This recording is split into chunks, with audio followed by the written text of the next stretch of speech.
นมัตถุรัตนตยัสสะขอความนอบน้อมของข้าพระเจ้าจงมีแด่พระรัตนตรัยขอกราบถวายความเคารพพระเดชพระคุณญาท่านหมั่นเตชะธัมโมพระเทรานุเทระเพื่อนสหธรรมิกทุกรูปทุกองค์ขอเจริญธรรมไปยังสามเณรผู้ห่มขาวนุ่งขาวทุกท่านทุกคนณโอกาสนี้เพิ่นจับจูดขึ้นมาไม่ใหญ่เนาะ เชื่อมเล็กอยู่เพิ่นโทรนำมาได้เพิ่นว่าตอนนี้กำลังเป็นพระกรรมกรอยู่นะวางกรรมฐานออกพรรษาแล้วก็วางไว้ซะก่อนนี่แหละเคยใหม่เนาะออกเรือนใหม่ไม่ใหญ่ฝ่าวเฮ็ดฝ่าวทำทุกข์ละบาดนี้จันบุญหลายเจ้าสิทุกข์อยู่ดอกเพิ่นว่าแม่นความเพิ่นแล้วเนาะเพิ่นเคยทุกข์มาก่อนเฮามื้อนี้ได้โอกาสได้เวลา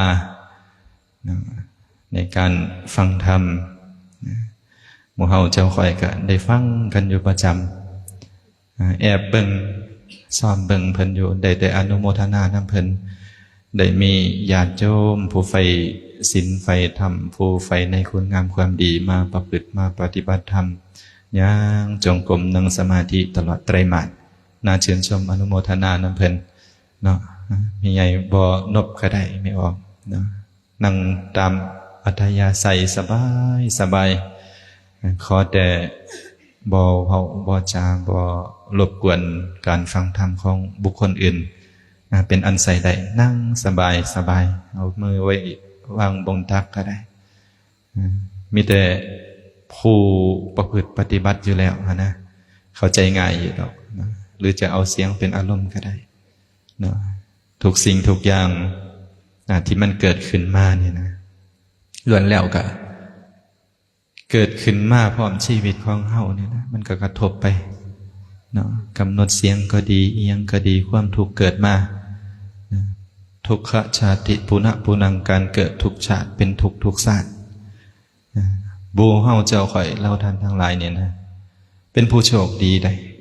โชคดีแสนดีแนวใดได้เกิดเป็นมนุษย์เนี่ยนะหากบุญบ่พ่อนะถ้าบุญบ่หลายอีหลีนี่บ่ได้เกิดเป็นมนุษย์นะไม่ใหญ่อย่าจมเฮาสิแนมเห็นก็ได้ที่เฮาเห็นไกลๆก็คือสัตว์เดรัจฉานนี่นะมันมากมายมหาศาลนับบ่ได้นะบ่สามารถที่จะนับเป็นประมาณได้ว่าเท่านั้นโตเท่านี้โตนะสัตว์บกสัตว์น้ำสัตว์ปีกสัตว์เครื่องบกเครื่องน้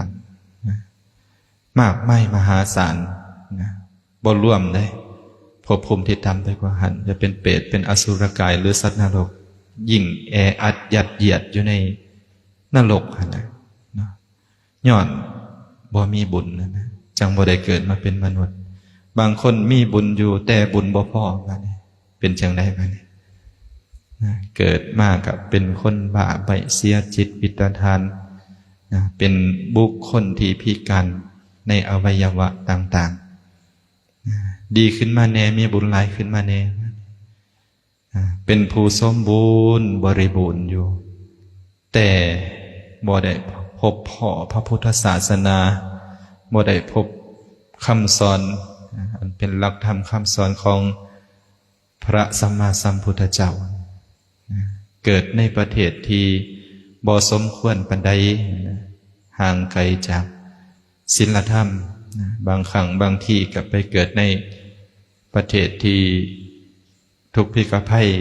อย่างเช่นแอฟริกาใต้จังซี่นะที่เฮาเห็นกันยากในการดำเนินชีวิต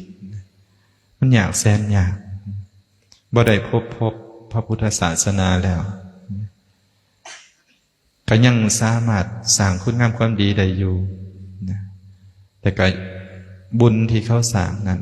นะมันก็ตามเหตุไปที่องค์พระผู้มีพระภาคเจ้าเพิ่นได้บอกได้กล่าวได้แสดงไว้นะการให้ทานนี่ผลจะหน่อยจะหลายนะก็ขึ้นที่ผู้ให้และผู้รับนะผู้ให้และผู้รับผู้ให้ก็ต้องบริสุทธิ์ผู้ ผู้รับก็ต้องบริสุทธิ์วัตถุบริสุทธิ์จิตใจบริสุทธิ์มีศรัทธามีปัสสาทะมีความเสื่อความเลื่อมใสในพระพุทธพระธรรมพระสงฆ์เสื่อเรื่องของบุญของบาปเสื่อเรื่องของผลการกระทำคือกรรมนะเสื่อว่าโลกนี้มีโลกหน้ามีสวรรค์มีนรกมีบางศาสนาสอนได้เพียงแต่สวรรค์หรือพรหมโลกนี่นะแต่พุทธศาสนานี่นะเฮ็ดให้เฮาพ้นจากทุกข์ได้บ่กลับมาเกิดอีกบางคนว่าโอ้ยบ่เกิดมานี่สิเป็นจังได๋เด้เกิดมาก็ยังม่วนอยู่เด้หั่นเด้เพราะอวิชชามันยังห่อหุ้มดวงจิตดวงใจความบ่ฮู้หั่นนะมันยังปกปิดดวงจิตดวงใจความฮู้หั่นนะบ่ฮู้ว่าเกิดขึ้นมานี่มันทุกข์ส่ำใดหั่นนะบางท่านบางคนเกิดมาอยู่ในฐานะอันดีอันงามเนี่ยก็สะดวกสบายต้องยกเว้นออกต้องแยกให้ออกว่าความสุขกับความสบายนี่มันแตกต่างกันแนวใดความสุขมันสุขแบบใดคนรวยทุกข์อยู่บ่ทุกข์ก็ทุกข์แบบคนรวยฮะแล้วเนาะคนจนก็ทุกข์แบบคนจนนะอย่าไปคิดว่าคนรวยบ่ทุกข์ยิ่งทุกข์กว่าคนจนอีกก็ได้บางครั้งบางทีอาตมาเคยถามนะถามโยมคนหนึ่งเธอเฮ็ดธุรกิจไงทางฝากฝั่งประเทศไทยคนละเนาะโอ้คืนหนึ่งพระอาจารย์เลยนอน 2-3 ชั่วโมงนี่ก็ถือว่าได้นอนเต็มอิ่มแล้วเพิ่นว่าเดี๋ยวจะธุรกิจเดี๋ยวสิหน้าที่การงานเดี๋ยวสิเบิ่งลูกน้องโอ้ยกินยาเม็ดละ500 600ปวดหัวเจ็บไมเกรนน่ะเห็นบ่สิรวยปานใดมันก็ทุกข์คือกันนะเพราะคนเฮานี่เกิดมามันก็ทุกข์อยู่แล้วทุกข์ตั้งแต่เกิดพุ่นนะเนาะทุกข์ตั้งแต่เกิดใหญ่มากครับทุกข์แบบผู้ใหญ่เด็กหน่อยก็ทุกข์แบบเด็กหน่อยผู้เฒ่าวัยชราก็ทุกข์แบบผู้เฒ่าวัยชราเกิดเป็นผู้เฒ่าสบายดีอยู่ว่าไม่ใหญ่ลุกก็โอยนั่งก็โอยละได้ฮะหูก็บ่ได้ยินตาก็บ่เห็นเลยเห็นบ่ทุกข์บ่มานี่นะรับตาอย่างสำว่านะก็ทุกข์นั่นแหละเนาะเห็นบ่เฮาเกิดมาเพื่อความทุกข์อยู่แล้วศาสนาพุทธของเฮานี่สอนให้ดับทุกข์ได้นะดับทุกข์ได้เฮ็ดตามหลักธรรมคำสอนของพระผู้มีพระภาคเจ้าอย่างเช่นพระอาจารย์เจ้าอาวาสเพิ่นนี่นะพาญาติโยมเฮ็ดนี่นะไหว้พระสวดมนต์สาธยายบทพระสูตรต่างๆสิ่งที่เฮาบ่ฮู้ก็ฮู้สิ่งที่เฮาบ่เคยได้กล่าวได้เว้าเฮาก็ได้กล่าวได้เว้าหลักธรรมคำสอนที่เพิ่นเอามาในบทสาธยายต่างๆนี่นะถ้าเฮาสาธยายเป็นนี่นะญาติโยมสิได้ทั้งสติสมาธิและก็ปัญญาควบคู่กันไปเหมาะแก่ชาวพุทธจังว่าเพิ่นพาไหว้พระรัตนตรัยสาธยายไปก่อนเพื่อเตรียมจิตเตรียมใจเพื่อให้จิตให้ใจนี่มันหับเอาสิ่งที่เป็นประโยชน์เข้าไปอย่างเช่นธรรมะนี่นะมันก็จะเลือกเฟ้นสรรหาเอาสิ่งที่ดีที่งามแยกออกสิ่งนี้ควรสิ่งนี้บ่ควรก็แยกออกจากกันก็เก็บเอาแต่สิ่งที่ดีที่งามที่เป็นประโยชน์ไปนำใส่สิ่งที่มันบ่เกิดประโยชน์ปะอันเด้เห็นบ่คือกันกับเฮาปลูกต้นไม้นี่ไม่ออกถึงยามแล้งแล้วเนาะออกพรรษามาแล้วก็เริ่มสิเข้าสู่ฤดูหนาวเข้าสู่ฤดูหนาวนี่เฮาปลูกต้นไม้นี่นะยามแล้งปลูกยามแล้งๆนี่นะบ่มีฝนดินบ่ซุ่มนี่นะสมมุติว่าปลูกแล้วนี่นะมันติดแล้วนี่นะเฮาสิเอาปุ๋ยไปหว่านลงโลดนี่นะมันยากเลยที่จะไปซึมซาบอาบรดสู่หากเหงาของต้นไม้นั่นเฮาก็ต้องเตรียมดินพรวนดินพรวนดินให้มันเป็นดินล้วนซุยมีอากาศความโปร่งของดินแล้วก็หว่านปุ๋ยลงโคดน้ำลดลงไปมันก็จะไปสู่ยังลงหากฟังเลิกลงได้ต้นไม้นั้นก็จะได้รับสารที่เฮาเอาลงไปหั่นแหละค คือฝุ่นที่เราเอาลงไปมันก็จะได้หับเต็มที่อันนี้ก็คือกันคือเฮานี่มาสมาทานศีลก่อนเป็นผู้มีศีลแล้วก็ไหว้พระสาธยายเพื่อทำจิตของตนให้ผ่องใสเพื่อเตรียมโตนะว่าไว้ไงการเตรียมโตในการ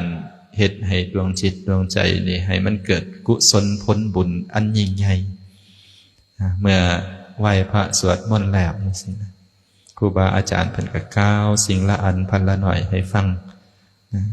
ได้ฟังธรรมะบางข้อบางสิ่งบางอย่างที่เคยได้ยินแล้วแต่ดนแต่นานก็จะได้ระลึกได้ระลึกถึงได้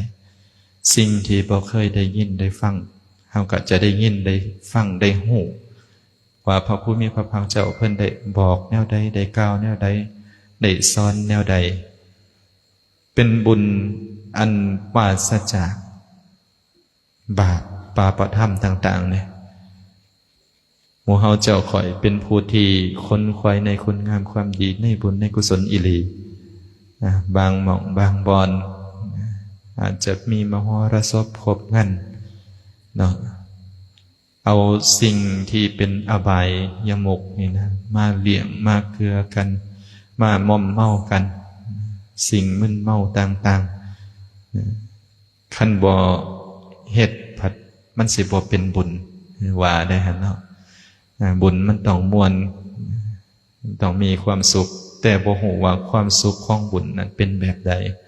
มันเอิบอิ่มมันเบิกบานมันแช่มชื่นมันปิติยินดีบ่อันนั้นความม่วนบุญนี่มันความม่วนความดีใจนี่ปราศจากมลทินคือกิเลสเครื่องเศร้ามอง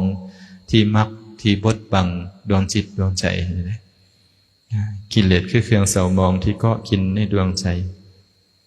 เป็นโมหะความหลงนะได้ยินเสียงที่ม้วนๆไปตามกิเลสแนวกิเลสมันมักสบายอยู่แล้วเนาะไปดื่มสุรายาเมาต่างๆอย่างเสียนะไปขับฟ้อนร้องร่ำทำเพลงอาตมาอย่างจงกรมนี่พิจารณาเห็นนะโอ้ยข้าเจ้าข้าได้เนาะนะยังประมาทอยู่เธอเด้นะคิดบางเถื่อเปิดซองมือซองขึ้นนะร่างกายมันสิทนได้แนวใดสร้างบุญกฐินสามัคคีนี่นะเพื่อเฮ็ดให้ทรัพย์ที่ตนเองมีอยู่นี่ที่เป็นโลกียทรัพย์นี่นะมาแปรเปลี่ยนไปให้เป็นอริยทรัพย์อริยทรัพย์คือทรัพย์อันประเสริฐทรัพย์อันล้ำเลิศนี่นะสิ่งที่จะเป็นอุปการะให้แก่เฮาหากบางท่านบางคนจะรวยพันได้ก็ตามนะในเวลาสุดท้ายก็ต้องพัดพากจากไปจากคล้องหักคล้องห่วงอยู่ดีจะเป็นทรัพย์สมบัติทั้งหลายทั้งปวงก็ดีอันเดขย่อมปล่อยไปมาแบบใดย่อมไปแบบนั้นมาคนเดียวก็ย่อมไปคนเดียวมามือเปล่าก็ไปโตเป่าคือเก่าอันเดเห็นปะแต่บุคคลใดผู้ดำเนินชีวิตอย่างบ่ประมาทแล้วเขาก็เล่งคนขวัยในคุณงามความดีในบุญในกุศลนะมีการจาคะบางมีการสมาทานรักษาศีลบางมีการเจริญจิตตภาวนาบางทำการภาวนาคือทำไตรสิกขาหน้าที่ของฆราวาสญาติโยมคือจาคะการให้ทานการรักษาศีลการเจริญภาวนาเพราะว่าบุคคลที่เกิดมาแล้วนี่มีต้นทุนคือบุญเคยสั่งสมอบรมไว้ในการสร้างงามกระทำบุญทั้งสร้างคุณงามความดีไว้ในอดีตชาติจึงเกิดมาเป็นมนุษย์หากบ่เฮ็ดไว้ในอดีตยากได้ที่จะได้มาเกิดเป็นมนุษย์นี่นะบางท่านบางคนบ่เชื่อบุญจังได้บอกว่าเกิดมาแต่ท้องพ่อท้องแม่บุญบ่ได้พามาเกิดมีคนคิดอยู่บ่นะอาจจะมีอยู่ได้เนาะแม่นผู้ให้กำเนิดคือบิดามารดาแต่ก่อนหน้านั้นเพื่อจะมาปฏิสนธิก็ย้อนตัณหาของเฮานะความทะยานอยาก เป็นเสือเป็นอย่างเฮ็ดให้ไปเกิดเฮาก็สิเห็นลูกพ่อแม่เดียวคือบ่คือกันผิวพรรณวรรณะหน้าตากิริยามารยาทคือบ่คือกันคือแตกต่างกันเป็นฝากับเหวอันเด้บางท่านบางคนเกิดในตระกูลเดียวผู้หนึ่งทำธุรกิจการงานค้าขายเฮ็ดบ่พอได้ก็ได้เฮ็ดบ่พอรวยก็รวยบางคนเฮ็ดลงทุนโอ้ยเฮ็ดสมาปิสมาภัตกลางค่ำกลางคืนก็บ่ได้อยู่บ่ได้นอนแต่หากบ่ได้บ่มีเห็นบอกเกิดจากหม่องเดียวกันแท้ๆได้นะพอเฮ็ดหยังบัดนี้นะก็ล้วนแล้วแต่บุญกุศลที่เจ้าของเฮ็ดนั่นแหละกรรมของเจ้าของวิบากกรรมที่เฮาเฮ็ดไว้ในอดีตทุกสิ่งทุกอย่างที่ประสบพบเจอนี่บ่แม่นเหตุบังเอิญได้ญาติโยมมีเหตุด้วยกันทั้งนั้นนะถ้าบ่มีเหตุผลย่อมบ่มีชั้นนั้นนะหมู่เฮาเจ้าข่อยมาร่วมกันอยู่นี่ก็ล้วนแล้วแต่เคยสร้างเหตุร่วมกันเคยสร้างร่วมกันเคยเฮ็ดร่วมกันจึงได้มาพบมาพอกันมาเฮ็ดร่วมกันอีกนั่นเองเขาเฮาเฮ็ดสร้างเหตุแบบใดผลมันก็ย่อมติดตามไปแบบนั้นเหมือนเงาตามตัวคันเฮานั่งลงนะเงามันก็นั่งคันยืนมันก็ยืนคือกันเนาะมันก็เป็นแบบนี้แต่หากเฮายังเป็นผู้ประมาทอยู่ยังเป็นผู้ประมาทอยู่ได้ต้นทุนมาดีแล้วเกิดเป็นมนุษย์ผู้สมบูรณ์ด้วยอวัยวะเป็นผู้มีสติปัญญาเป็นผู้มีผิวพรรณวรรณะอันดีเป็นผู้มีหน้าตาอันสะสวยเป็นคนร่ำคนรวยก็ย้อนต้นทุนบุญเขาเจ้าดีเคยสั่งสมไว้ดีเคยเฮ็ดไว้ดีด้วยการจาคะให้ท่านแก่เลี้ยงดูพ่อแม่ก็ดีญาติพี่น้องของตนเองก็ดีให้หมู่เพื่อนมิตรสหายของตนเองก็ดีหรือสมณะชีพราหมณ์ผู้ทรงศีลก็ดีอันนี้เห็นบ่เขาเคยสร้างไว้แบบนั้นบ่ได้ถือว่าอันนี้แม่นบุญเพียงเล็กหน่อยแล้วบ่เฮ็ดจังซี่นะเก็บเล็กผสมหน่อยค่อยๆสะสมไปสิ่งละอันพันละหน่อยเก็บมาร่วมกันในคุณงามความดีการเว้าการจาการไปการมากันอยู่ร่วมกันจังซี่นะมันก็เป็นบุญทั้งนั้นเลยถ้าจิตดีใจดีมันก็เกิดก่อเป็นบุญบุญที่เฮาเฮ็ดเฮาทำนี่นะมันก็เป็นวิบากต่อไปในอนาคตจะเป็นปัจจุบันนี้ก็ดีจะเป็นอนาคตก็ตามย้อนเฮาสร้างเหตุไว้แต่หากบุคคลใดยังเป็นผู้หลงผู้มั่วเมาอยู่เป็นผู้ที่ยังประมาทในชีวิตอยู่คิดว่าโอ้ยยังบ่ทันถึงเวลาสร้างนามก็ทำบุญสร้างบุญแต่น้อยมันสิตายไว้ว่าสิว่าได้หั่นโบราณเพิ่นพาเว้าเฮ็ดบุญไว้หลายมันสิตายไว้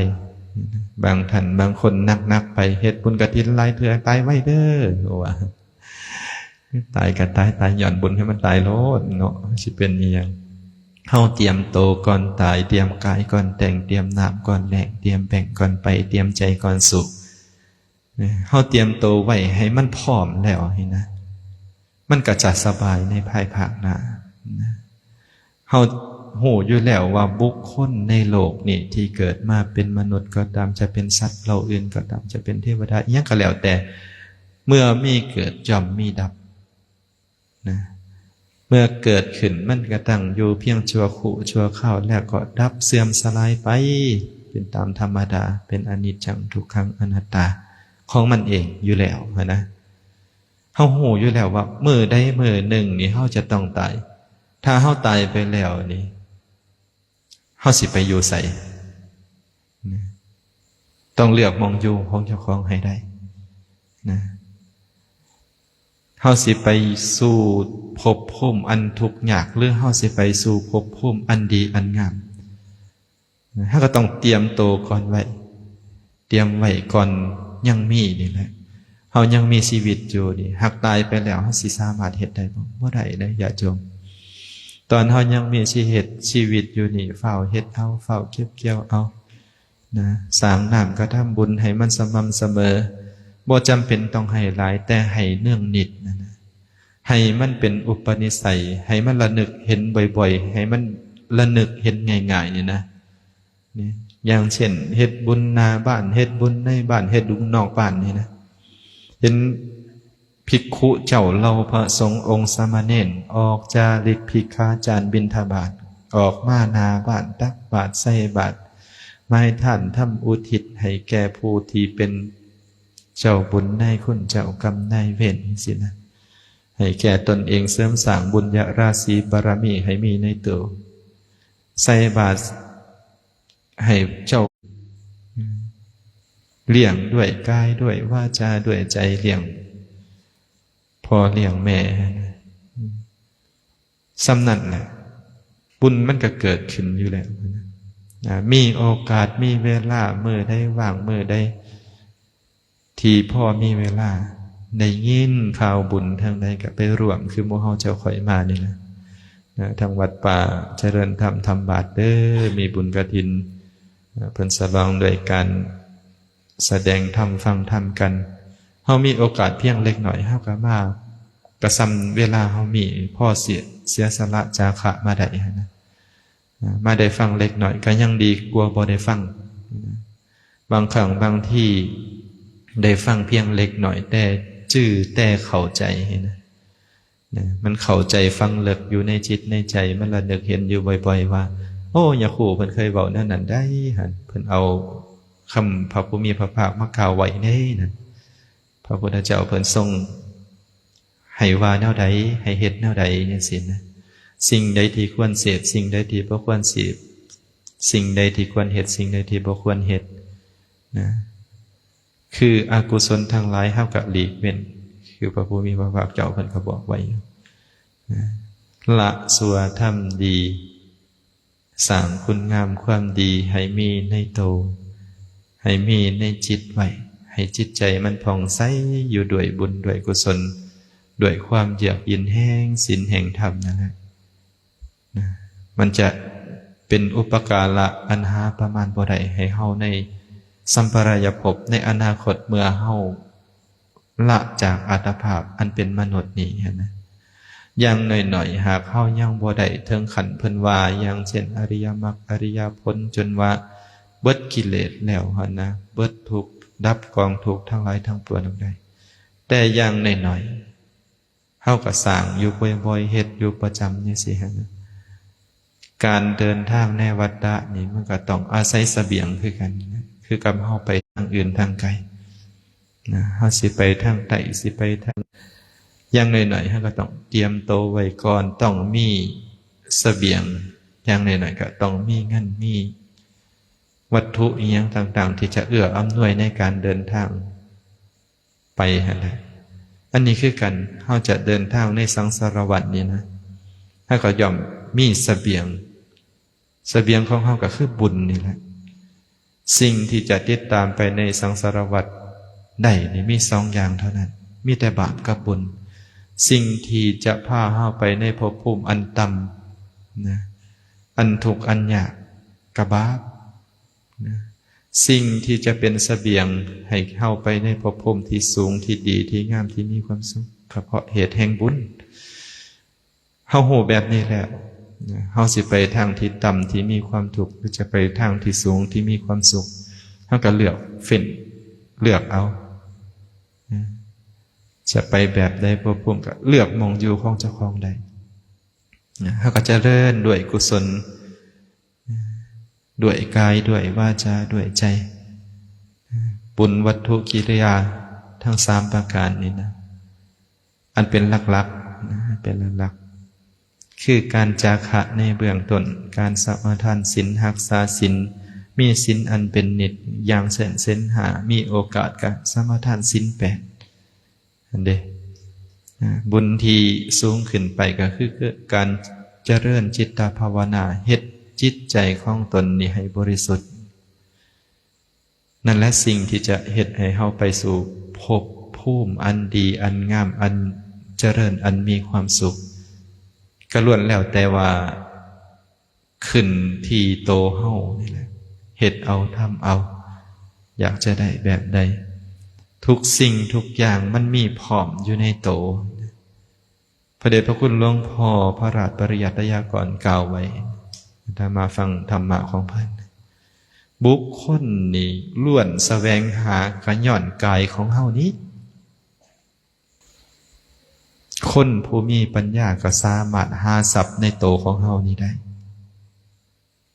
หาแบบใดบ้างบุคคลอยากจะมีโภคะอยากเป็นคนร่ำคนรวยอยากได้เงินนะเขาก็แสวงหาในห่างกายของเฮานี่แหละนะมีแขวกะหาน้ำแขวมีหูกะหาน้ำหูมีตากะหาน้ำตามีแขนมีขากะหาน้ำแขนน้ำขาอันเดก็สามารถเป็นเศรษฐีเป็นกุดุมพี่เป็นคนรวยคนร่ำคนรวยได้เป็นเศรษฐีอภิมหาเศรษฐีได้ดังนั้นแม่นอย่าว่าลึกเข้าไปหาหม่องอื่นเขาก็หาในตนโตของมนุษย์นี่แหละคือหมอจังสิก็รักษาในแผนกไผแผนกมันหูตาดังกับว่าหูตาดังทางภายในกับทางภายในไปสิ่งที่จะหาได้ก็คือห่างกายของเฮานี่แหละทรัพย์ที่เป็นอริยทรัพย์ก็หาด้วยในกายของเฮานี่คือกันห่างกายอันกว้างศอกยาวว่านาคืบเดียวนี่แหละที่เฮาจะหาเอาอริยทรัพย์ก็คืออยู่ในนี้มรรคผลพระนิพพานก็อยู่นี่คือกันสิไปหาหม้องอื่นอยู่บ่มีได้นะคำล้วนแล้วแต่อยู่ในกายของเฮานี่แหละแล้วก็อยู่ในการกระทำของเฮาเองมีศรัทธาปาสาทะวิริยะความภาคเพียรบ่ที่จะเอาทรัพย์เหล่านั้นมาเป็นของเฮาได้ก็ขึ้นที่โตของเฮาในการเหตุการณ์กระทำของเฮากรรมที่เป็นวิบากเฮาบ่สามารถที่จะแก้ไขไปได้บางท่านบางคนนี่นะเกิดขึ้นมาแล้วพบแต่สิ่งบ่ดีบ่งามก็ย้อนวิบากมันให้ผลอยู่โอ้ยขันหน่อยสร้างนำทำบุญสร้างแต่สร้างว่าคือบ่เห็นผลของบุญเนาะอาจารย์ว่าได้บ่เนี่ยมันยังบ่ทันได้ให้ผลให้มากพอที่จะเก็บเกี่ยวได้เห็นได้ซั่นเนาะตอนนี้คือวิบากมันยังให้อยู่ก็เลยมีคำคมของพานเกิดขึ้นทำดีได้ดีมีที่ใดเห็นว่าทำชั่วได้ดีมีทมไปอันนี้เริ่มเป็นบุคคลประมาณว่าผลที่แห่งตนเองเหตุคุณงามความดีสร้างน้ำสร้างกุศลผลบุญนี้มันบ่เกิดดอกออกผลนั่นเองก็เลยเป็นผู้ประมาทบ่เชื่อในส่วนแห่งบุญนั้นจะเป็นคนโง่เขาอาตมาอุปไมยนี่นะตราบใดกรรมอย่างหนึ่งให้ผลนี่นะผลของวิบากมันให้อยู่ตอนนี้สมมติมานะกรรมอื่นที่เฮาเฮ็ดจะเป็นคุณงามความดีหรืออีหยังก็แล้วแต่มันก็ยังบ่ทันให้ผลเพราะสิ่งนี้ยังทำงานอยู่ยังให้ผลอยู่คือโยมนั่งอยู่นี่ยังนั่งอยู่บนเจ้าของนั่งอยู่นี่นะบุคคลอื่นก็บ่สามารถที่จะมานั่งทับได้เพราะหยังเพราะเจ้ายังนั่งอยู่หั่นแหละตราบใดที่เจ้าลุกขึ้นแล้วนี่นะบุคคลอื่นก็สามารถนั่งแทนได้สิ่งที่เฮาประสบพบเจอเช่นเดียวกันหากกรรมที่มันเป็นอกุศลยังให้ผลอยู่นี่กรรมที่เป็นกุศลคือคุณงามความดีบุญกุศลนี่นะมันก็บ่สามารถที่จะให้ผลได้เพราะยังบ่ทันถึงเวลามันก็ต้องรอเวลาคือกันบางท่านบางคนเฮ็ดเดียวนี้อยากได้เดียวนี้มันก็เป็นไปได้ยากแล้วบ้านเฮาก็เศร้าให้เศร้าหน้าเศร้าสวนอยู่หว่านเขาแล้วอยากเกี่ยวโลดมันก็เป็นไปได้ยากเลยปลูกมักพริกแล้วอยากให้มันเป็นหมากโลดโอ้ยมันก็ยากแล้วมันก็ต้องถึงการถึงเวลาของมันซะก่อนมันก็จังย่อมให้ผลถ้าเฮาเข้าใจนี่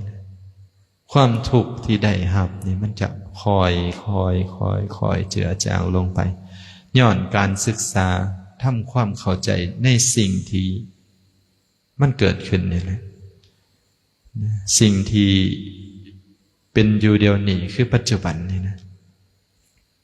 มันเป็นแล้วนี่พอเหตุใดแล้วก็จะย้อนมาได้ไหมนี่ย้อนมาหาตนเองทุกนี่ทุกพ่อหยังได้บานนี่จันเขายิ่งคิดไปไกลยิ่งคิดไปไกลเท่าใดยิ่งทุกข์หลายหากคิดไกลเขามาหาตนโตของเจ้าของนี่นะความทุกข์มันจะลดลงเรื่อยหน่อยเขาเนี่ยจนมันคอยเจือจางไปเบิดไปในความทุกข์นั้นก็เพียงแต่ให้หูสภาพตามความเป็นจริงแห่งห่างกายสังขารแห่งโหบแห่งน้ำนี้ความทุกข์เกิดขึ้นก็ย้อนยึดนะยึดมันถือมันในโตในตนอันนี้ก็คล้องเฮาอันนั้นก็คล้องเฮาผัวกับผัวเฮาเมียกับเมียเฮาเขาคล้องเงินทองเครื่องใส่ให้หน้าตากะกับคล้องเฮาเมื่อพัดผากสูญเสียไปก็เสียใจเป็นทุกข์อันนี้ย้อนยึดย้อนมันแต่หากโหว่าสิ่งนี้นี่เป็นของคู่โลกเพียงยิบยืมมาเดี๋ยวก็ค่อยเปลี่ยนมือไปหากมันเสียไปความทุกข์นั้นกับบ่หลายทุกข์อยู่กับบ่หลายพ่อแม่ตายเสียลูกเมียเสียตายจากจังซี่หั่นนะความโศกเศร้าความอาลัยความห่วงหามันก็บ่หลายเพราะเฮาเข้าใจว่าสิ่งที่เกิดขึ้นมาตามธรรมชาตินี้นะมันก็ย่อมมีการเสื่อมการสลายไปได้ถ้าศึกษาตนโตของเฮาเองนี่นะมันจะเริ่มเข้าใจในสภาวะของตนเองนะมันก็ค่อยเข้าไปบ่เอาเจ้าของไปยึดในสุขหรือทุกข์นะวางใจเป็นกลางๆแล้วบุคคลนั้นจะสบายอย่างเช่นผู้ประพฤติปฏิบัติธรรมเนี่ยนะมีสติในการเบิ่งหรือหูมีสัมปชัญญะมีสติเบิ่งขันเบิ่งลมหายใจกับเบิ่งไปมันเห็นชัดเจนจิตมันบ่ออกนอกมันบ่คิดเรื่องนั้นมันบ่คิดเรื่องนี้มีความสบายนะมันบ่ได้ทุกข์นะแต่หากคิดแล้วได้บัดนี้โอ้อีนางมันอยู่เฮือนมันสิเบิ่งลานกลุ่มอยู่บ่ลงมาฟังธรรมอยู่นี่บ่แม่นไปเล่นน้ำแล้วบ่เริ่มทุกข์แล้วได้นะเห็นบ่มันออกไปนอกนะถ้ามันอยู่ในนี่มันจะมีความสุขนะเลิกนะจังสันจังว่าถ้าเฮาหูจักการนำใส่นะเป็นผู้มีสติคุ้มครองตนนี่นะมันจะมีความสุขแม้นจะอยู่เฮือนก็ตามแม้นจะเฮ็ดธุรกิจการงานค้าขายทำราชการเอียงก็ตามนะถ้าหูปัจจุบันอยู่มีสติอยู่ในการดำเนินชีวิตในการเว้าในการเฮ็ดในการทำนี่นะก็จะมีความสุขบุคคลนั้นนี่จะบ่ค่อยพลาดนะจะบ่ค่อยพลาดคิดหยังก็บ่ค่อยพลาดเฮ็ดหยังก็บ่ค่อยพลาดบ่ค่อยพังเพอเพราะเขามีสติสัมปชัญญะความระลึกความหูโตอยู่ว่ากำลังเฮ็ดอีหยังอยู่บุคคลนั้นความลืมความหลงจะลดหน่อยถอยลงผู้ใดความจำบ่ดีเอาลองไปใส่เบิ่งมีหยังลองไปเฮ็ดเบิ่งเด้ออย่าขู่เพิ่นเว้าคิดตัวว่าจักว่าลองเบิ่งก่อนนะว่าสินะฮู้บ่จำเป็นบริกรรมก็ได้บ่เป็นหยังเพียงแต่ว่าฮู้นะว่าเจ้าของเฮ็ดอีหยังอยู่เมื่อเฮาเฮ็ดแนวนี้มันเป็นอุปนิสัยญาติโยมมันเป็นความเคยชินนะ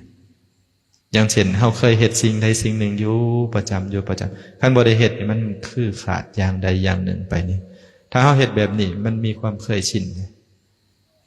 มันสิมีความเคยชินเฮ็ดไปมันก็เลยเป็นอุปนิสัยเมื่อจะเว้าจามันก็สิมีสติตามหูอยู่แล้วเมื่อได้บาดนี่อกุศลมันเกิดขึ้นเขาก็จะหูเท่าทันเลยสมมุติว่าความอยากหายมันเกิดขึ้นคือความโกรธมันเกิดขึ้นนี่อย่างเช่นลูกหลานมันบ่ได้ดังใจเห็นนะ ความโกรธมันเกิดขึ้นบางครั้งบางคนถ้าเฮาบ่มีสติบ่มีสัมปชัญญะอาจจะกล่าวด้วยวาจา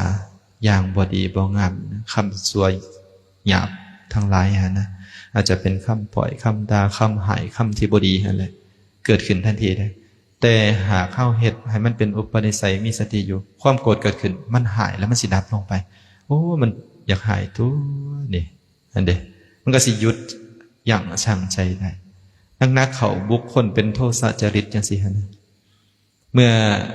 บ่ได้ดังจิตดังใจที่เจ้าของตั้งเป้าหมายไว้อาจจะลงมือกันก็มีนะลงมือก็ลงมือด้วยความโกรธด้วยโทสะมันสิเป็นบาปซำใดแต่หากเฮามีโอ้มันผิดมันพลาดดีๆตัวลูกเต่าเหล่าหลานนี่มันก็มีสติทั้งจะตีก็ตีด้วยมีสตินะบ่แม่นว่าบ่ให้ตีเด้โบราณเพิ่นว่าหักงัวให้ผูกหักลูกให้ตีบ้านเฮาซุมื้อนี้เลี้ยงลูกให้เป็นเทวดาบ่ตีคู่ก็เว้าบ่ได้อันตรายระวังเด้อย่ามปามก็ปามย่ามตีก็ตีตีแต่อย่าให้ตีด้วยความโกรธตีด้วยเมตตาเพื่อให้เขารู้ว่าเขาเฮ็ดสิ่งนี้นะมันบ่ถือมันผิดนะก็บอกเขาพร้อมว่ามันผิดเด้อลูกอย่าไปเฮ็ดแบบนี้ผู้ใดตีเจ้าถามเขาไปอีกแม่ตีเจ้าหรือเจ้าตีเจ้าเองนะสอนไปเด็กหน่อยมันก็ค่อยเข้าใจเองอันนี้เลยตามเลยก็เป็นคนดื้อด้านไปลูกหลานก็ได้เห็นบ่ในสันจังว่าเมื่อเฮาเป็นผู้ฝึกตนเนี่ยนะมันจะได้ประโยชน์ในปัจจุบันเลยแหละมีความสุขในปัจจุบันเลยบ่ต้องเว้าเรื่องสมาธิเรื่องฌานเรื่องมรรคผลพระนิพพานดอกการดำเนินชีวิตของเจ้าของกับเจ้าของแข็งปลอดโปร่งมีความสุขนะบ่ได้กังวลเรื่องอดีตที่ผ่านมาว่าโอ้เป็นจังซั่นเป็นจังซี่นะแล้วก็บ่กังวลอีกว่าโอ้มื้ออื่นสิเป็นแนวใดเด้สิเฮ็ดอีหยังต่อไปเด้จังซี่นะเขาจะอยู่ในปัจจุบันเขาก็จะทำหน้าที่ของเขาในปัจจุบันนั้นให้ดีที่สุดนั่นแหละนี่การฝึกตนคือพ่อเขาแม่เขาที่เพิ่นประพฤติปฏิบัติธรรมหมู่เฮาเจ้าข่อยบ่ค่อยมีเวลาก็หาโอกาสหาเวลาคือมาจังซี่แหละเฮาก็พอได้ฮู้ว่าโอ้การดำเนินชีวิตนี่นะในเฮาอยู่นี่เฮาสิเฮ็ดแบบใดเฮาจะวางโตแนวใดเฮาจะวางจิตแบบใดจึงจะเฮ็ดให้เฮานี่มีความสุขได้ในครอบในครัวในสังคมต่างๆถ้าเฮาเข้าใจโตของเฮาเองถ้าเฮาเข้าใจในการเหตุการณ์การทำของเฮาแล้วนี่นะเฮาสิสังเกตความเปลี่ยนแปลงว่าความสบายมันย่อมเกิดขึ้นนี่อดีตมันผ่านไปแล้วบ่สามารถที่จะแก้ไขได้ก็ต้องรับตามความเป็นจริงว่าเฮาเคยสร้างไว้ในอดีตผลมันให้ในปัจจุบันก็ต้องก้มหน้ารับชะตากรรมไปแต่เฮาจะบ่ให้มันเป็นวิบากต่อไปในอนาคตสิ่งที่จะนำอนาคตมาคืออีกอย่างบ้างก็คือปัจจุบันในตอนนี้ถ้าเฮาเฮ็ดปัจจุบันในตอนนี้ให้ดีให้งามแล้วนี่นะอนาคตมันก็ย่อมดีงามอย่างแน่นอนนะรับประกันได้นะถ้าเฮาบ่เฮ็ดไว้บ่ทำไว้โอ้อันตรายนะในสันจังว่า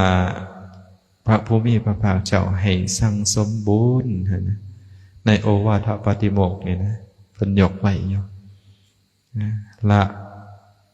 อกุศลทั้งหลายคือสิ่งที่เป็นบาปคือสิ่งที่บ่ดีนี่นะให้ละซะก่อนปล่อยซะก่อนวางซะก่อนนะถึงมันจะหยุดบ่ได้เศร้าบ่ได้โดยทันทีก็คอยห่างคอยว่างคอยปะคอยเท่าละเล็กเท่าละหน่อยเดี๋ยวมันก็เฮ็ดได้เองมันเนี่ยเมื่อละได้แล้วก็สั่งสมคุณงามความดีคือบุญคือกุศลให้เกิดแก่เจ้าของนี่เมื่อเฮาบ่สร้างบาปสร้างแต่คุณงามความดีสร้างแต่บุญแต่กุศลมันสิไปไสมันก็มีแต่กุศลส่วนเดียวอุปมาอุปไมยเอากระตาที่เฮาสารเนี่ยนะไปตักน้ำเนี่ยมันเต็มอยู่บัดขึ้นวิดน้ำมันก็หัวออกเบิดเนี่ยแต่หากเฮาเอากระคุที่มันดีที่มันบ่หัวเนี่ยไปตักขึ้นมา ตักขึ้นซ้ำใดก็เต็มซ้ำนั้นตักได้ซ้ำใดมันก็มีซ้ำนั้นแม่นอยู่บ่พิจารณาเอาเองให้อุปมาอุปไมยให้ตอบเอาเองก็คือกันนี่แหละสร้างบุญแต่บ่ละอกุศลนั่นนะบ่ละบาปอยู่หักลบกบนี่ทมไปทมมาทมไปทมมาเอาไปเอามาจักตัวใดหน่อยจักตัวใดหลายบาดนี้อาตมาเคยยกอุปมาอุปไมยไว้หลายๆเถื่อสิ่งสองอย่างของหนักกับของเบานี่นะโยนจากที่สูงลงไปสีต่ำสิ่งใดจะถึงก่อนสิ่งใดจะหอดก่อนแน่นอนนะเนาะของหนักและต้องถึงก่อนแน่นอนมันมีน้ำหนักเลยสิ่งเบากับเพื่อมันจะลงไปหอดมันก็ใส่เวลาดนกลัวคือกันบาปที่เฮาเฮ็ดนี่นะบุญที่เฮาทำคือกันสิ่งใดหลายสิ่งนั้นแหละให้ผลก่อนหอดก่อนทันทีแน่นอนเห็นบ่ถ้าเฮาเฮ็ดตามพระผู้มีพระภาคเจ้านี่นะตัดบอกกล่าวไว้นี่นะสัพพปปัสสะอาการนังการบ่ทำบาปทั้งปวงเมื่อบ่ทำบาปนะให้สร้างกุศลให้ถึงพร้อมสร้างไว้หลายๆสิยิ่งหลายยิ่งดีนะในที่สุดแล้วเมื่อมีบุญมีกุศลแล้วก็มันชำระจิตของตนให้สะอาดนะปราศจากมลทินคือกิเลสความโกรธความโลภความหลงราคะตัณหาอุปาทานทั้งหลายทั้งปวงนะบ่ให้มันเกิดมันมีแก่ดวงจิตดวงใจนะกุศลเจริญไปเรื่อยๆแต่จิตก็ต้องบดให้สิ่งที่เศร้ามองว่าบดบังดวงจิตดวงใจของเฮานะดวงจิตดวงใจตามธรรมดามันก็เป็นของสว่างของใสอยู่แล้วนะเป็นของสวยงามอยู่แล้ว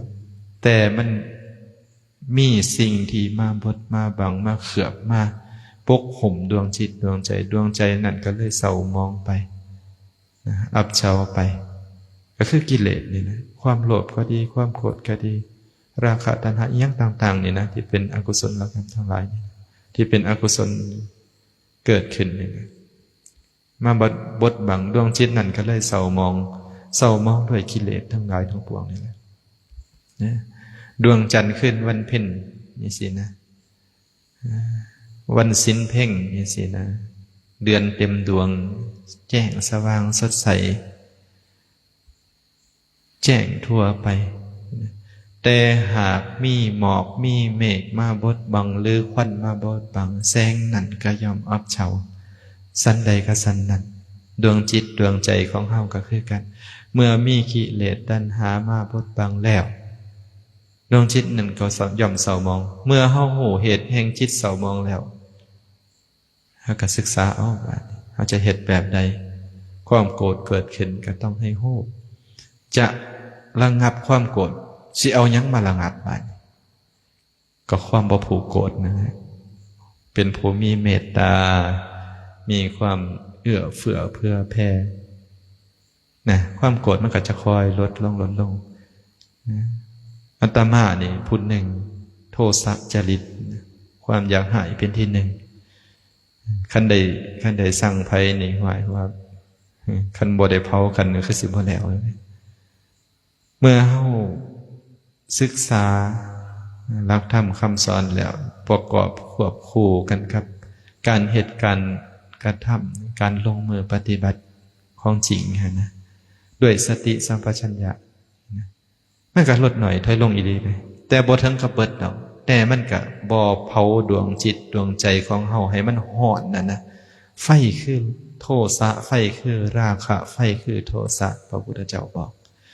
ความโกรธก็เป็นไฟความห่อนเผาล้นดวงจิตดวงใจยามอยากหายเป็นอะไรไม่ใหญ่โอ้ยมันออกมาทางหน้าทางตาหน้าดำคำเขียดเข้ามานี่แม่นบ่เห็นบ่นั่นมันคือไฟอันตรายกว่าไฟแนวอื่นเลยไฟโทสะไฟราคะไฟโมหะความหลงนี่นะมันห่อน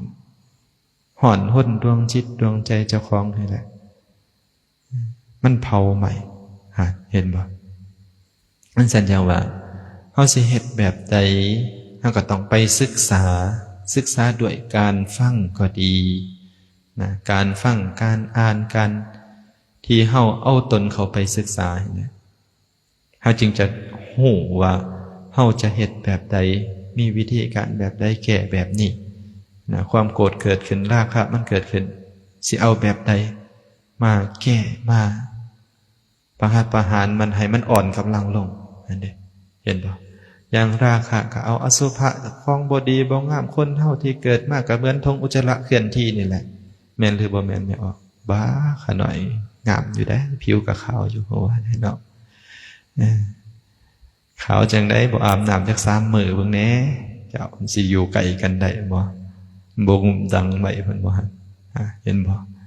ถ้าเฮาศึกษาดีๆอีหลีมันเป็นของปฏิกูลขออนุญาตว่าทุกอย่างก็มีแต่ขี้หั่นแหละเพิ่นว่าขี้หัวขี้รังแค่ขี้ดังขี้ตาขี้ปากขี้อุจจาระก็ว่ามันไปทุกอย่างก็ล้วนแล้วแต่เป็นของปฏิกูลน่าโสโครกถ้าเฮาพิจารณาไปราคามันก็ลดหน่อยถอยลงไปเองมันหั่นแหละ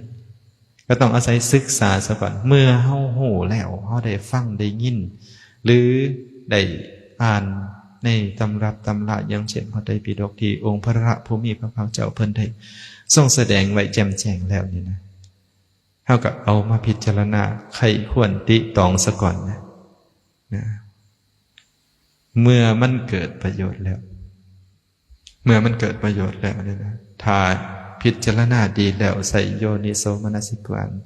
ใครควรติตองพิจารณาอย่างที่ถ่วนอย่างละเอียดอย่างปราณีตแล้วโอ้เป็นไปได้ก็เอาไปนำใส่ในชีวิตประจำวันในการครองเรือนก็ดีมันก็จะเกิดผลแก่เฮาเองเฮาก็เบื้องต้นถ้าเฮายังบ่ทันรู้เฮาก็ต้องศึกษาซะก่อนนั่นแหละเมื่อศึกษาแล้วรู้แล้วยังบ่เกิดผลใดต้องเฮ็ดเองทำเองนะถ้าเฮาบ่เฮ็ดนี่นะมันก็สิเป็นทิฏฐิมานะสิลงโตเจ้าของเองพร้อมว่าเจ้าของนี่หูทำลายหูพระสูตรลายหูจบพระไตรปิฎกมาอย่างสินะว่าเจ้าของเลิศกว่าผู้อื่นคมผู้อื่นได้บาดนี้ตัวนี้ระวังเดินมานะทิฏฐิตัวนี้เห็นบ่เมื่อเฮาศึกษาแล้วเฮาก็ต้องเอาไปเฮ็ดไปทำคือคนไข้ไปหาหมอบอกว่าเจ้าเป็นไข้เด้อนี่เด้อยากินเท่านี้เม็ดเด้อตอนนี้หลังอาหารก็ว่ากันไปคันเจ้ากินนี่ก็ดีนี่ยาที่หมอจัดให้นี่ก็เศร้าดอกเอามากก็นั่งเบิ่งเศร้ากิน3เม็ดแรงกิน3เม็ดแต่เอาไว้อยู่พอบ่นอนบ่กินสิเศร้าอยู่บ่ไข้โอ้ยยังหึงมีไงเนาะยังหึงตราบใดที่บุคคลนั้นถึงจะบ่ได้เรียนจบพระไตรปิฎกบ่ได้ศึกษาพระสูตรก็ตามไปได้ยินครูบาอาจารย์ผู้เป็นบัณฑิตนักปราชญ์เพิ่นกล่าวไว้แบบนี้เด้อเฮ็ดแบบนี้เด้อใหญ่ทั้งจะบ่เรียนหนังสืออ่านหนังสือบ่ได้ตกกอตำไตก็ตามแต่เพิ่นเฮ็ดตามเฮ็ดนำทำตามครูบาอาจารย์นักปราชญ์บัณฑิตนั่นเด้ก็คือกันกับเราไปหาหมอหั่นแหละเราเป็นไข้บ่หมอบอกว่าไม่ใหญ่กิน3เม็ดเด้อก่อนอาหารหลังอาหารก็วางกันไปแล้วก็เฮ็ดนำมาเปรียบเทียบใส่กับผู้บ่กินเนี่ยมันไผสิเศร้ามีไงเห็นบ่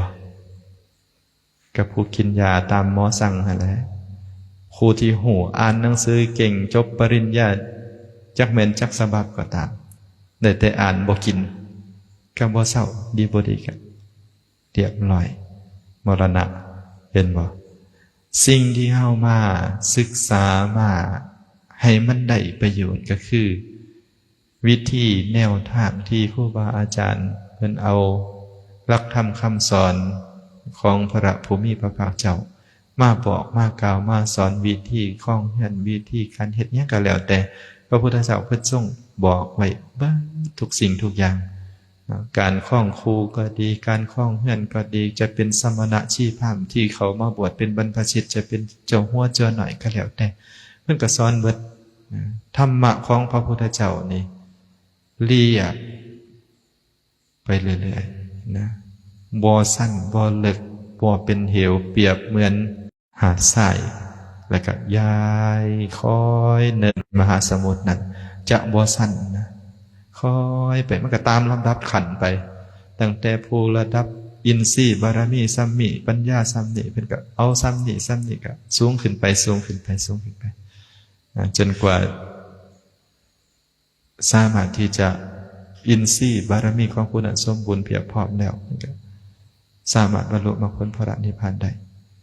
เมื่อเฮาได้ยินได้ฟังจะไปฟังอยู่ไสก็ตามนะใส่ใจให้ดีเงี่ยวหูลองฟังอย่างครูบาอาจารย์กล่าวเฮาก็จับเอาประเด็นบ่จำเป็นต้องหูหลายแต่ให้เข้าใจจะฟังมาหลายปานใดก็ตามนะหูหลายปานใดก็ตามสำคัญแล้วก็ความเข้าใจด้วยการพิจารณาไตร่ตรองที่ถวนแล้วเฮ็ดแล้วทำแล้วมันก็เกิดผลแม้นจะเป็นอัดข้อเดียวทำข้อเดียวก็สามารถหูแจ้งเห็นจริงได้เด้เฮาก็คอยฟังคอยศึกษาไปบอนนี้ได้ฟังแบบนี้ไปแบบนี้ได้ฟังแบบนี้เฮาก็จะจื้อเอาจำเอาบางครั้งบางที่ได้ฟังมาดนแล้วครูบาอาจารย์เพิ่นเล่ามาก็จื้อขึ้นมาอีกถึงจะบ่คือกันในการเล่ามันก็แล้วแต่ละบุคคลแต่จุดประสงค์ของเพิ่นก็คือแบบเดียวกันฉะนั้นในสันจริง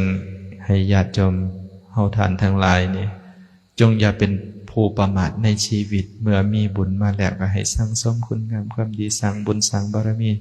ให้มันเต็มสมบูรณ์บริบูรณ์เก็บเล็กผสมหน่อยอย่าไปติว่าเจ้าของโอ้ยบุญนี่บ่เฮ็ดดอกมันบ่หลายมันบ่ได้อานิสงส์หลายอย่าไปคิดแนวนั้น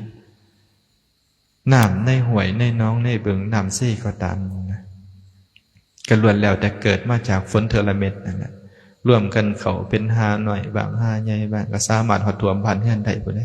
บ่ว่าแต่เต็มล้นพร้อมนะคือกันบุญกุศลเฮาคือกันเฮาก็เก็บเอากรรมเอาสิ่งเล็กสิ่งหน่อยต้นนี้หน่อยกะยามันต้นนั้นหลายก็เก็บเอาเมื่อเก็บไปเดี๋ยวมันก็เต็มสมบูรณ์บริบูรณ์พูนสุขได้เมื่อมันเต็มบริบูรณ์สมบูรณ์ครบหอบแล้วหั่นแหละการเหตุการณ์กระทำการประพฤติการที่เฮาปรารถนานิพพานะปัจจโยโหตุมันก็จะได้สำเร็จผลอละนอกก็คือจะสมควรแก่เวลาเบิ่งหลายท่านหลายคนคือสิรับนะการเว้ามาการนำเอาสิ่งละอันพันละหน่อยมากก็คือจะสมควรแก่เวลาด้วยอำนาจของพระรัตนตรัยก็ขออำนวยอวยชัยในการกล่าวธรรมะในครั้งนี้ให้แก่ญาติโยมจงเป็นผู้เจริญด้วยอายุวันนะสุขะพละปฏิภาณธนสารสมบัติธรรมสารสมบัติโชคลาภร่ำรวยมั่งมีสีสุขขอให้เจริญในหน้าที่การงานข้าราชการที่เหตุที่ทำอยู่ปรารถนาสิ่งหนึ่งประการใดที่เป็นไปด้วยชอบประกอบไปด้วยสุจริตธรรมแล้วขอให้ความคิดความปรารถนานั้นของเราท่านทั้งหลายจงสำเร็จในที่ทุกสถานในการทุกเมื่ออันหนึ่งหากมีโอกาสมีเวลาก็ขอให้ได้มีเวลาได้มาศึกษาธรรมะฟังธรรมะประพฤติปฏิบัติธรรมะอันจะนำตนของตนให้พ้นจากทุกข์ถึงสันติสุขอันไพบูลย์กล่าวคือมรรคผลพระนิพพานจงด้วยกันทุกท่านทุกคนเทอญ